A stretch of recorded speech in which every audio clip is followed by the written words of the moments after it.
एक मजेदार और दिलचस्प तस्वीर इन उपचुनावों में भी देखने को मिलेगी और उसके लिए जो तैयारियां हम जिस स्तर पर हम देख रहे हैं, शायद ही बाय इलेक्शंस में इतनी तैयारियां होती हो जो इस बार होती हुई नजर आ रही है। तो एक और जो है इंटरेस्टिंग तस्वीर यहां आगे नजर आएगी। चलिए चर्चा की शुरुआत इन उपचुनावों को लेकर ही जो तमाम सवाल और तमाम जो बातें आप राजीव रंजन ने कही है उसी को आगे बढ़ाते हुए, अंशु अवस्थी, कितनी सीटों की मांग रहने वाली है आपकी? देखिए पूजा जी, सबसे महत्वपूर्ण यह है कि इंडिया गठबंधन उसी ताकत के साथ आज भी एक साथ खड़ा है जैसे लोकसभा चुनाव में खड़ा था। तो जो सीटों की बात है उसको लेकर बातचीत चल रही है और राष्ट्रीय स्तर पे बातचीत चल रही है, जल्दी आपके सामने होगा।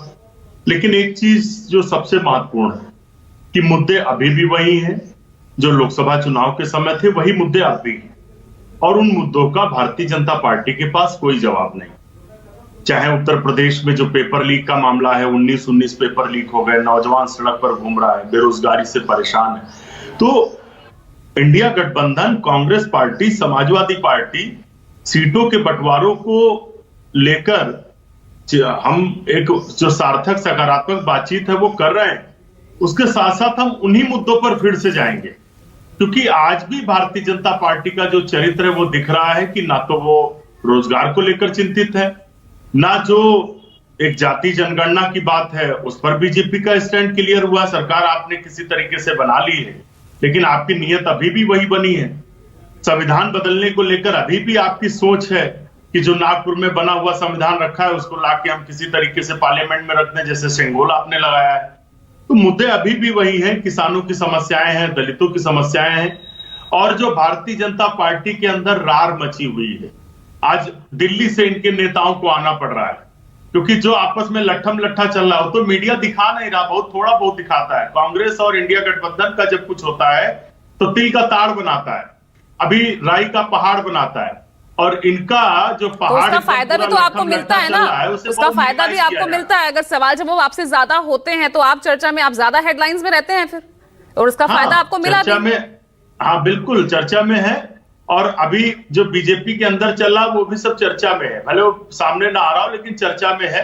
और इनके अंदर जो मची, क्योंकि ये सब स्वार्थी लोग हैं, आज हार गए तो हताश हैं। हम लोग तो 10 साल से सरकार में नहीं लेकिन जनता के मुद्दों पर लड़ रहे हैं। देखिए राहुल गांधी जी ने भारत जोड़ो यात्रा निकाली, 10,700 किलोमीटर पैदल चले, लोगों से मुलाकात की उन्होंने, करोड़ करोड़ लोगों से हमने न्याय पत्र में शामिल किया उनके मुद्दों को। तो वही मुद्दे हैं, उन पर बीजेपी के पास कोई जवाब नहीं है। और मैं फिर से कह रहा हूं कि उपचुनाव में भी बीजेपी के नेता हिंदू मुसलमान, धार्मिक ध्रुवीकरण, मुजरा, मंगलसूत्र यही सब लेकर आएंगे और जनता इसके लिए पहले से तैयार है। कितनी भी बीजेपी तैयारी कर ले, हम पूरी मजबूती से चुनाव लड़ेंगे। आपने भी तो दलित चौपाल आपने बुला ली है, दलित चौपाल करेंगे, गाजियाबाद टू मेरठ, गोरखपुर से लेकर मेरठ तक आप सम्मेलन भी करने जा रहे हैं। तो तैयारियां तो आपकी तरफ से भी हो रही है। तो अब ऐसे में जब इतनी तैयारियां हो रही है तो किन सीटों पर आप दावा ठोक सकते हैं? कुछ तो आइडिया यहां दे दीजिए ना। नहीं देखिए, डिबेट का विषय नहीं है ये। हम सीटें कौन सी लड़ेंगे, उसमें क्या रणनीति होगी, उसके मुद्दे क्या होंगे, क्या समीकरण, क्या संदेश देंगे, ये जरूर है। ये भरोसा दिलाते हैं आपके माध्यम से दर्शकों को और पूरे पैनल को कि हम सभी जाति, वर्ग, धर्म के लोगों को प्रतिनिधित्व देंगे। हम भारतीय जनता पार्टी की तरह किसी एक विशेष संस्था से आए हुए लोगों को टिकट देने का काम नहीं करेंगे। हम प्रत्येक वर्ग के लोगों को समाहित करेंगे, उपचुनाव में भी और 2027 में।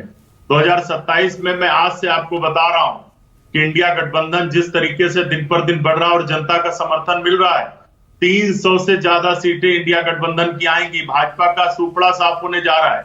और ये पूजा जी एक और महत्वपूर्ण बात, आप उपचुनाव होने दीजिए, उपचुनाव के बाद जैसे ही बीजेपी हारेगी और इंडिया गठबंधन जीतेगा, भाजपा में जिस तरीके की दुर्गति होगी आप देखिएगा कैसे इनके, अभी तो ऑफिसों में चल रहा, अभी सड़क पर लट्ठम लट्ठा होगा, क्योंकि बहुत बड़े बदलाव इनमें अंदर होने वाले हैं। सब खबरें चल रही हैं तो जनता सब समझ रही है और ज्यादा हल्के में ले रहे हैं आप बीजेपी को, ज्यादा हल्के में ले रहे हैं उस पार्टी को जो 2 सांसदों वाली पार्टी 303 तक पहुंच गई थी। ये तो एक हार है ना, ये तो एक हार है। हमने कभी हल्के में नहीं लिया।